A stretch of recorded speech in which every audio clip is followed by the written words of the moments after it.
gentlemen, welcome to Ariel Helwani's MMA Show!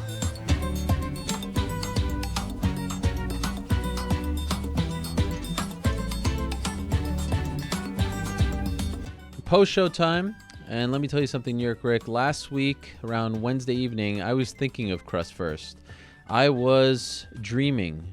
I was foaming of the mouth thinking of crust first. Why? Because it was Yom Kippur and I was fasting, and I was so freaking hungry. I was just thinking, oh, crust first, crust first. I would love to have some crust right now. I would do anything for some crust. So I was thinking about this program, which, by the way, is just taking the ESPN world by storm. Everyone is talking about it. People are coming up to me and saying, you know, forget about your other show. Just do the post show. Do a post show of a nothing show. The post show should be the show. That's how big it's getting. Would you believe it? I will believe it, and I'm heading to Bristol tomorrow. Yes. Tonight for tomorrow. Oh my God. I'm expecting to see the cafeteria eating their pizza crust first.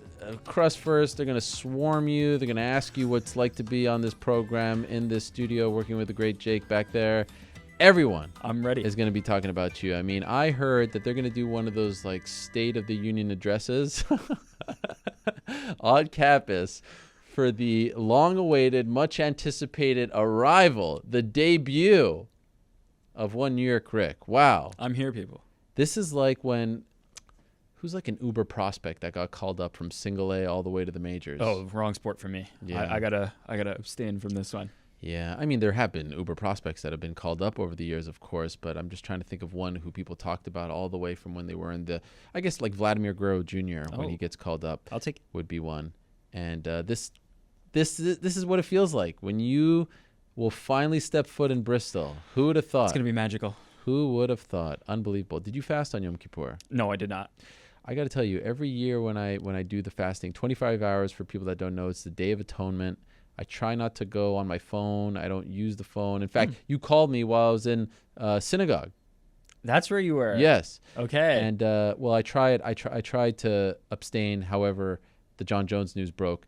But the thing is, I have this appreciation for fighters every day of the year. Yeah. But mostly on that day because of the weight cutting, and then they have to go fight. I mean, I was sick afterwards. My head was hurting. It's just a mess. Yeah, it is not a comfortable way to be. I ate too much too quickly the night before, as my friend Jake is reminding me. And he's so lonely back there. There's no one for him to talk to. We used to have a crew of 10 people. He talks to me, but no one can hear him. That's how pathetic this whole situation is. Shouting into the void. He signed me up for FanDuel yesterday. Okay. He picked the worst team. I told him to pick Bills players. Bills win. Doesn't get any None of them scored any on the points, squad. He picks the Cowboys. I mean, what a joke. What an Jake got to joke. step it up on the FanDuel. Okay, so we have a lot to talk about in New We York, do. Ric. First things first, press conference last week. What'd you think? Conor McGregor is a force. As I said leading into it, I thought he was going to deliver no matter what. There was really no way that he wouldn't. Obviously an oversight not to have fans there, but understandable for certain security reasons. He delivered. He carried that press conference. Khabib didn't contribute much, but I think that was kind of his role in that. Jake, you're breathing into the... I hear you. Your microphone is... This guy is... breathing into the microphone. I was like, how long am I going to let this go? And he's just like breathing into the microphone. He needs you back there. Anyway, go ahead, back please. on track. Conor McGregor. Yes, go ahead. Okay, here we go. Yeah, Here we go. Do you think the Yeah. fact that there were no fans dramatically made the press conference less entertaining than it could have been, should have been? Not even a shadow of a doubt. Really? Because I actually thought it was just as good. No, it's every time Conor lands one of those, to just hear the raucous crowd cheer would have just elevated it to the next level. It would have kept building. I think it kind of stayed at an elevated level. It was certainly good. As I said, he delivered like I expected him to, but he would have just fed off that crowd and built the momentum and kept going. Do you not think it would have been like a little too out of control with the fans? Nope.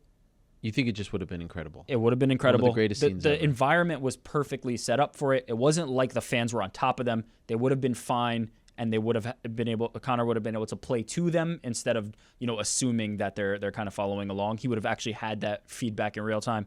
I think it would have elevated it to a next level. But I understand why, this particularly charged situation, you'd want to have control over it for the sake of that. But the fans would have taken it there. Surely you're not surprised that he talked about Dagestan and Chechnya and No. Putin. Did he ever go too far across the line? There is no line. There is no line. It does not exist. I mean, there's a line, but... What about Tony McGregor saying on the show that Khabib crossed the line? I was like, Tony, I love you, buddy, but yeah, that might be a stretch. How about that? I was plussed. And then how about him questioning Khabib's dad's parental skills? I mean, that was just incredible. Wondering how Khabib even got to this fight, how he belongs he's in an this amateur. fight. It's just nobody. Tony's Tony's one of a kind. But there's a line, but I don't think it's been crossed in any recent history. I think there is a line, but I wasn't particularly concerned about that. Obviously, Conor McGregor does his research, as he always does. He's always very well prepared for these types of things. I don't think we've met the person yet who's equally prepared, so it always gives him a leg up. He always has an advantage heading into this. Here's the difference between Conor and other fighters. Other fighters say, oh, it's a press conference. Okay, let me sit back and answer whatever is asked of me, and guess what? That's not a bad thing. No. That's not a wrong approach. He actually prepares for the test. Well, he had, not to say that he has his answers prepared, but he has information. He does his research. Even when he talks about his opponents, he knows about their reach and their height and their record and what they've done in their last fights and what rounds they won. It's just it's like on a manic level. It's on a different level. It's unlike anything I have personally ever seen in fight sports. Yeah, and it is truly a testament to him, and it's no secret, it's no surprise that he's so successful because of the way he prepares just for this. Imagine what he's doing every time he steps into the cage. Imagine the preparation and the dedication that he has to that, when this is just the ancillary part of it, and he's this prepared. I would also say that he carried it solo, but Khabib played his part there. Like, that was what he was supposed to do. That it was who he was supposed to be in this side of it. Because if he comes out and tries too hard to push some kind of persona or narrative or thing that is clearly not where he's comfortable and where he's outside of, I think it would have come off as fake. He was who he was, and I think he played his part the way he was supposed to. So Thursday night, I was on SportsCenter, cheap plug, and I scored a 10-7 in favor of Conor. No doubt. But you know what? I went home that night and I watched it, and I actually thought Khabib did better than I thought live. I couldn't really see him. Yeah. I thought the only time he got riled up is when he started talking about Putin. Yep. And he's like, oh, now he's... I thought he harped too much on the bus, send me a message. Why? I think he stayed too long on that. And Conor played off that. But I don't think, A, Khabib was rattled, and I don't think, B, some people were saying, like, look at Conor's behavior. He was trying too hard to get under his skin, and he wasn't, and so he was getting riled up as a result. I think that was the Conor that we expected. We've seen that Conor before, and I don't necessarily... In the end, I would give... If I was scoring this, like a fight, I would give 10-9, maybe 10-8.5 for Conor. But I don't think it was the 10-7 that I thought it was. Well, this was set up to be that. This was what this is supposed to be. There was no circumstance where Khabib comes in there and takes it over. He can't. It's not his mother tongue. This is not it. This is not the situation. In the fight, that's where he has the control, and that's where he will ultimately be in the driver's seat. For a press conference, that's Conor McGregor's territory. And you touched on it earlier, talking about him being prepared. But beyond prepared, he doesn't just answer questions. He doesn't just field the questions and give you the response. He says what he wants to say. He brings up proper 12. He gives you the messages that he's been thinking about and wants to give. He's not only responding to this specific thing. He has a game plan going into this, the same way he has a game plan going into a fight. I thought he executed his game plan. The world was watching, and he excelled. A lot of people asked me why I didn't ask a question at the press conference. The reason for that was we had a setup to interview them. Didn't come to fruition because I think they were very heated afterwards. They left. They didn't talk to anyone. But I wanted to make sure that I got there immediately after the stare down. So I was off to the side. I wasn't where they were rotating the microphone. I didn't even know that Kristaps Porzingis was in the house. I would have been swooning. You missed it. But what was interesting was I was far back, and I was a few feet away from Ali Abdelaziz. Right. And I could tell that he was kind of like a caged animal. He was very sort of in tune with what was going on, and obviously very interested and a little heated. What was interesting was both guys came with big entourages, but you didn't see them there. Both entourages were on opposite sides of Radio City, locked in rooms with police in front of them. They weren't allowed to come out. Each guy was allowed, I think, 1 or 2 representatives. Ali was obviously with Khabib, but like the Kavanaughs and the Danises of the world on this side, they were all in a room watching it on TV. They weren't allowed to come out. So, and I thought the visual of the police when they squared off was incredible. It reminded me a little bit of Mike Tyson, Lennox Lewis. Absolutely. When they were in the middle of them. It was just amazing. It was a nice touch, but there was a ton of police all over that place. So I understand why they did it for security reasons. Ali's there. I'm wondering, is he going to say something? He's going to do something. He's been very vocal about Conor. He doesn't. Conor doesn't address him.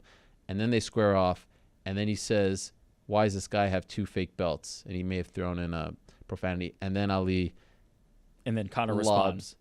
Conor responds, lobs a couple of grenades his way. And this has become the most talked about thing of the press conference. It has. Incredible. You know what? It's fair. It's all part of the game, and it's just adding attention to this. It's just adding to this growing sense that these two don't like each other. Conor doesn't like Ali. Ali doesn't like Jon. There's every part of this has the makings of the drama that is required for a true like feud, for a true battle. Something that Conor McGregor needs at this point. He's been away for a long time. He's coming into this fight and now has that renewed interest through the authenticity of this. The tension in Vegas next week is going to be nuts because I understand the current plan is to have a second press conference. This one open to the fans. And so if it's late enough to where the Irish are there, and who knows, because the thing about New York that would have been so great, there's so many Russian fans here. Yeah. There's so many Irish fans here. I don't know if those people are going to be some in of Las them Vegas. Posing as media and asking questions. Yeah, I mean, there were some embarrassing ones. Holy smokes. But I don't know. The scene outside was hectic. People were hoping to... Did they buy Proper 12? Were there people lined up? I didn't see people with Proper 12. I don't frequent... Do you frequent... Like, have you seen it anywhere? I haven't, but I don't drink, so I haven't walked into... But it seems like everyone's just glowing about that thing. Yeah. It's unbelievable. Pete's saying it's a sensation in Ireland. How about our friend Brian Axelrod being a part of it? Yeah. I've even reached out to him. Can't even get a reply. That's how big this whole thing is. Busy. Anyway, the whole thing was nuts. To me, my favorite part of the whole thing was Dana saying, get Conor's belts. Get Conor's belts. The man wants his belts. Don't worry, it's coming. It's coming. Did you see that? Yeah. Get Conor's belts. It's coming. It's coming. Conor, he called for the cups, and Dave went and got the cups. Unbelievable. But he was controlling the room. He runs that show. He had everything that podium, under his... He should be on that podium. He should be the guy in the middle. What is that thing called? Is that a podium? Dais. A dais. He should be the guy standing there. By the way, interesting, no tie. Very rarely. Great look. Yeah. Thought it was a fantastic look. I mean, look at that. The way he walks up, just stalking. There's a clip. There's the police. There's a clip of him talking to Khabib. Now, because of the lack of kind of energy in the room from what the fans would have been giving, the police very stoic and stiff. It didn't exactly have that, when you get a boxing stare down like this, there's 150 people on that stage, everybody being separated. So it didn't quite get to that level with the police and the boxing-esque scene. Right. But it still felt, the gravity was still there.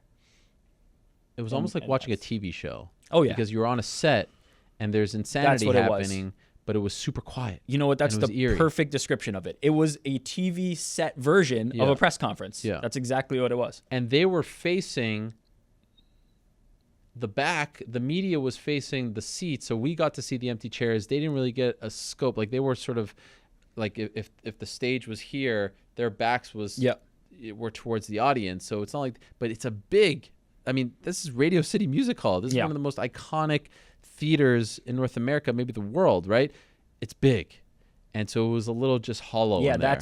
But he did an amazing job of bringing up the energy. He really did. The visual even gives off that. It just felt a little bit hollow, but Conor brought what was necessary to kind of fill it as much as he could. So in the end, Dana's saying the morning of the press conference trending towards 2.5. I was the one who was very vocal about 2.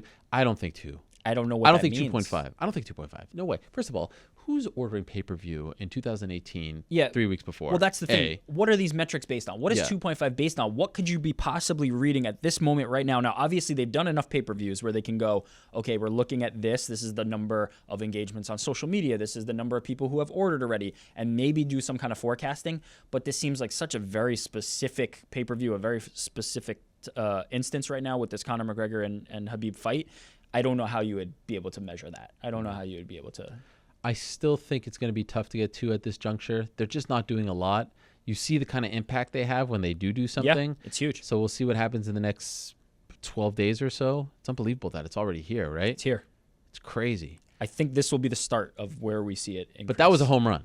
Absolutely. Make no mistake about it. I saw some people rolling their eyes and this. You loved every second of it. And there was, what was there, like 500,000 people watching on YouTube concurrent? Yeah. That's insane. What could have made it better? What could he have done? Like, he did everything he could do to draw the attention needed. He dropped all the lines that he needed to drop. He's promoting the whiskey.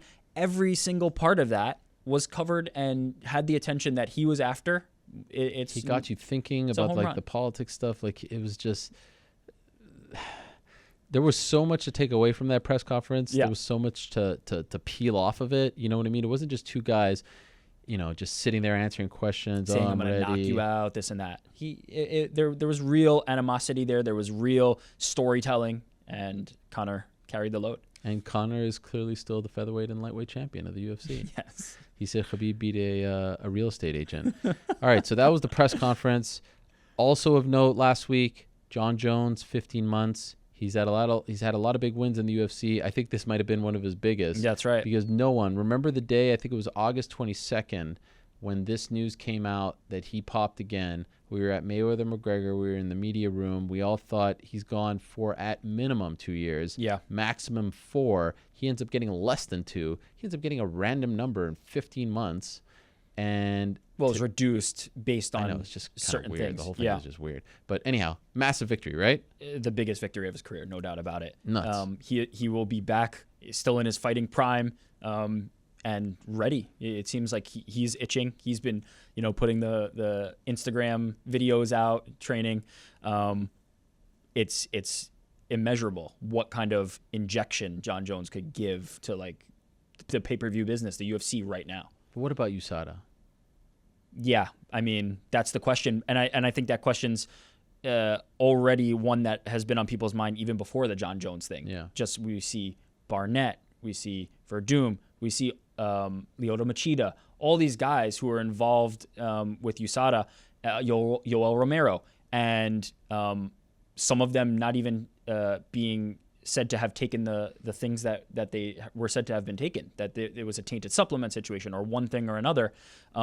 Is it still useful is the question. And I think regardless of this Jon Jones case, which went to arbitration, the question is USADA helping or hurting the case of the fighters in this I don't sport? like that arbitration was secret. Yeah. I think that should have been made public. This thing about the snitching is very interesting. Yeah. What did a manager texted me and he said he thought Mckee did a good job of explaining that on the show. Did you hear him talk about it?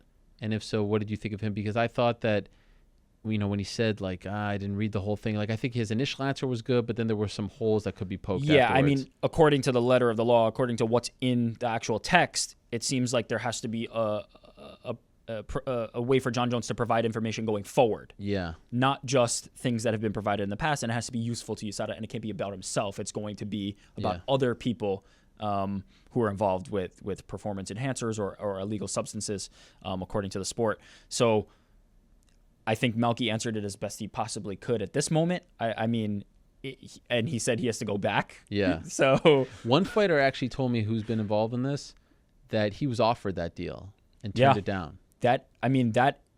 Having that said now about Jon Jones is something he's going to have to deal with. He has to address this now. This is a new layer that he will have to work with. Whether he addresses it, whether he comes out in front of it and addresses it, is something that remains to be seen.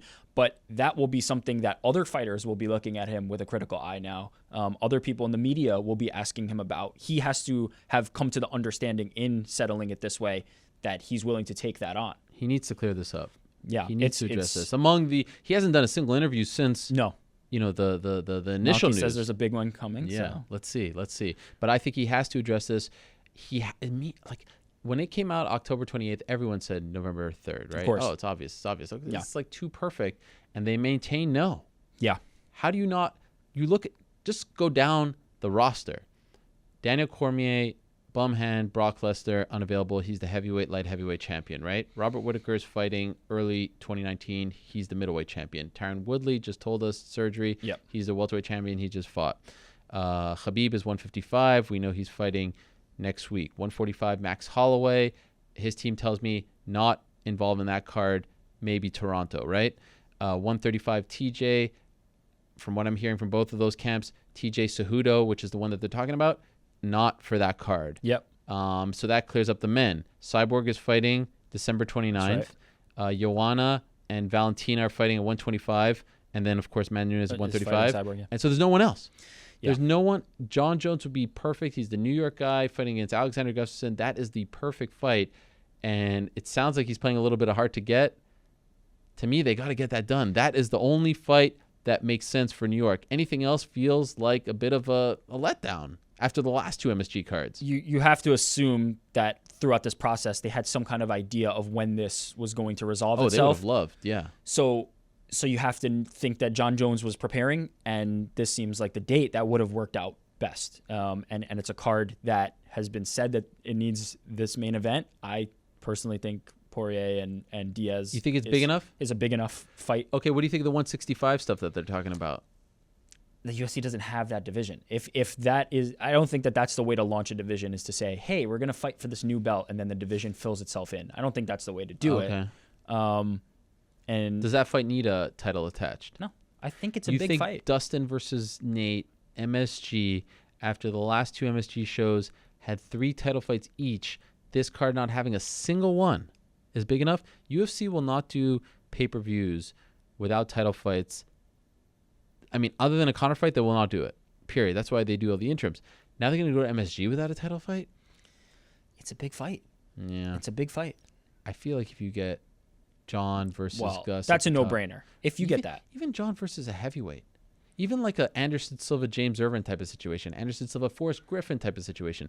Jon versus some kind of heavyweight, if he doesn't want to cut the weight, is pretty. Imagine Jon versus Stipe. Be big. Yeah, it would be big. Not a title fight. Still pretty big. Yeah.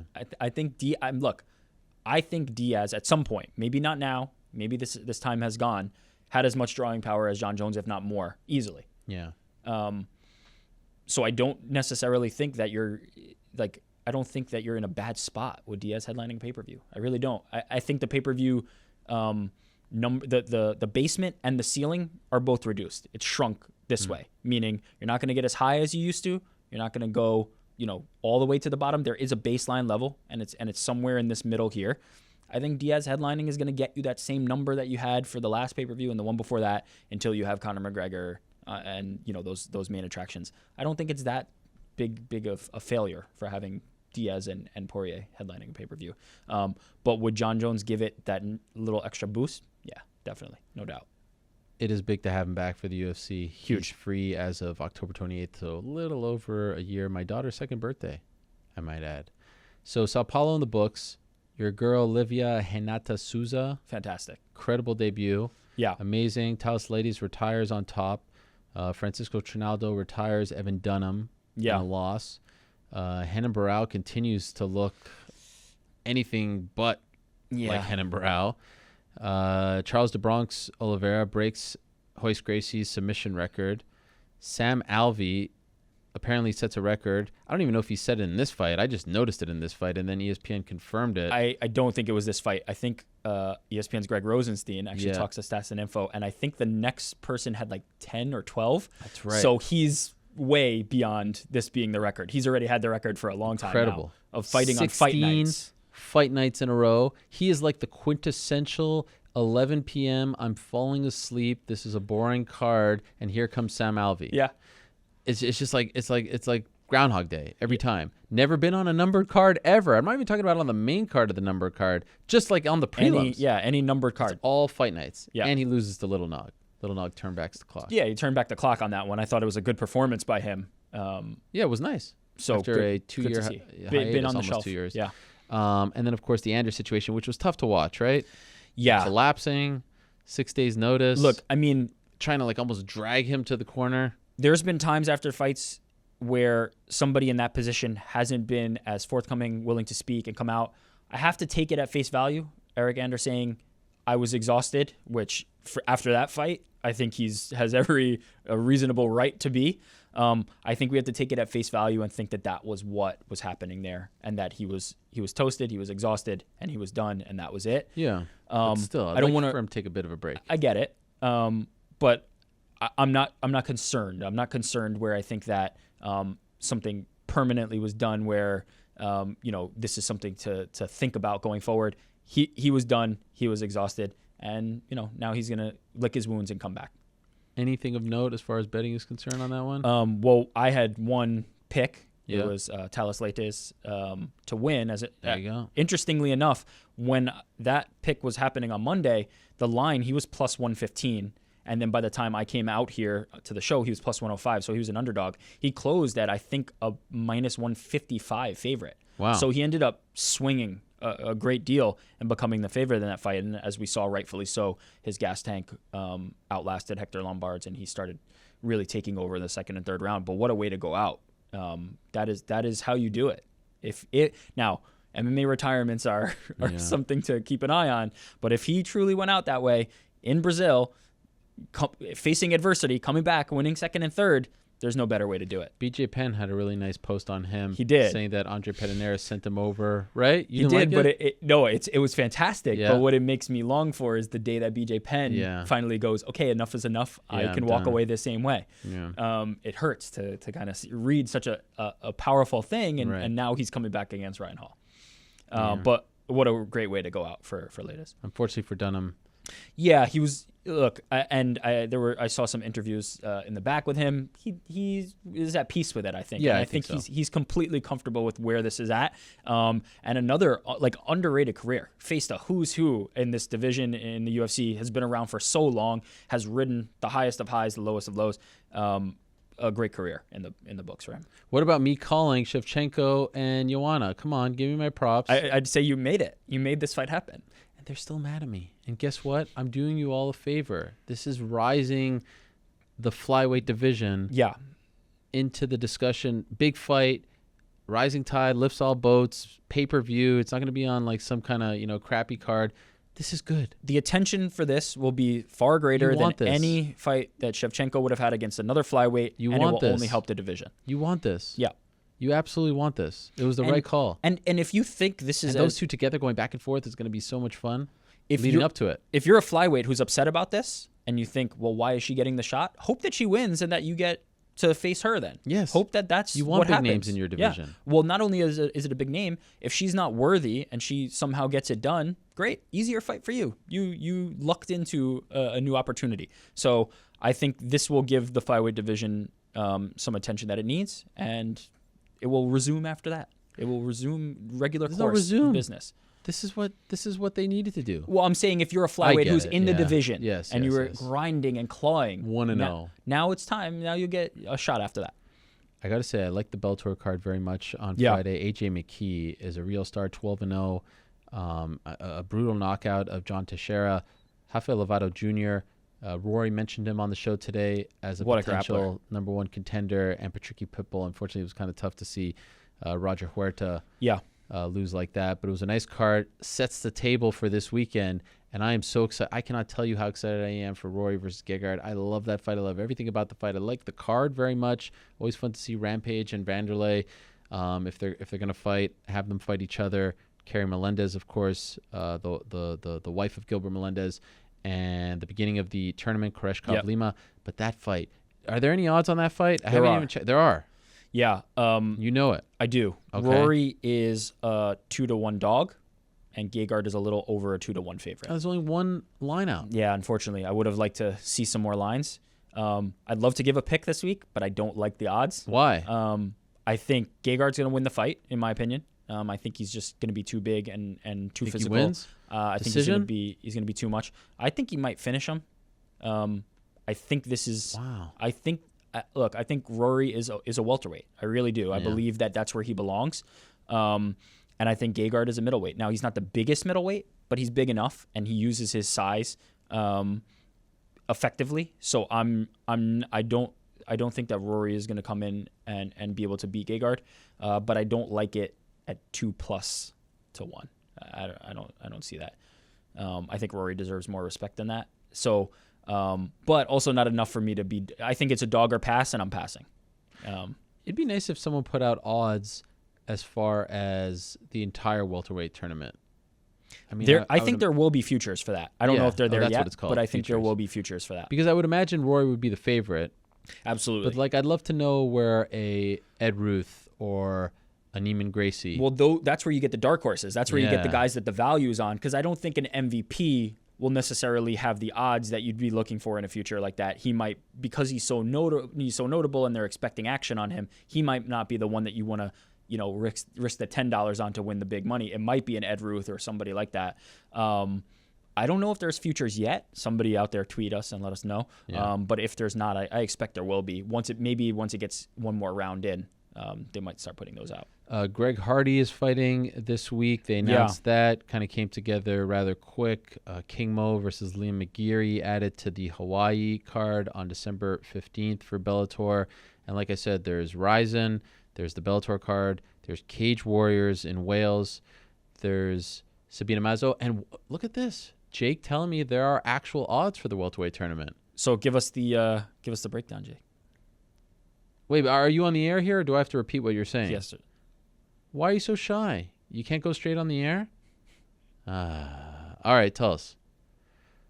Rory's the favorite at plus 200. Wait, how could he be the favorite at plus 200? Everybody's going to be plus odds. Really? For Why? a future. Well, because you're betting on multiple fights. Everybody's got plus odds. Gotcha. See, I don't know these things. Yeah. All right. Oh, see, you know what? Just when you think Jake lets you down, He gave you a link? he redeems himself with Nice. these odds, courtesy of our friends over at OddsShark. So what do we got here? Now I can't find. Unsurprising that Rory's the Rory favorite, plus for sure. 200, Douglas Lima plus 300, Page plus. My eyesight is horrible. Page plus 600, Fitch plus 650. Fitch kind of up there. Fitch could be the style. But he's fighting Rory first. The style. Yeah. If he gets past Rory, Koreshkov plus 700, Larkin Yep. plus 700, any other fighter plus 1,000. so they're not giving individual Ed odds. Ruth plus 1,200, Neiman Gracie plus 1,500, and Yaroslav Amosov, who is no longer a part of the tournament. I reported recently that he was replaced by the good-looking Eric Silva. And so That's a good-looking man. That is a good-looking man. Yeah, if you're looking to play it, you could get worse, odds on a guy like Ed Ruth, who stylistically How about the might be field? somebody can. What does any other fighter mean? Well, it's weird because they gave nearly every fighter involved, so I don't know what. So basically, if you get signed to be a replacement and I have any other fighter at plus 1,000, I could pin that on you? Essentially, yeah. Wow, If so somebody's you're a like a DC replacement, yeah, situation. exactly. Wow. But it's hard, like they haven't said anything about reserves, so it'd be a weird wager to make. But That would be a weird wager to make. I don't love any of those guys. Really? Well, plus 200 seems. Fitch is too high. I think Fitch would probably be the best value, to be honest, because if he gets past Rory, who's upsetting Fitch at that point?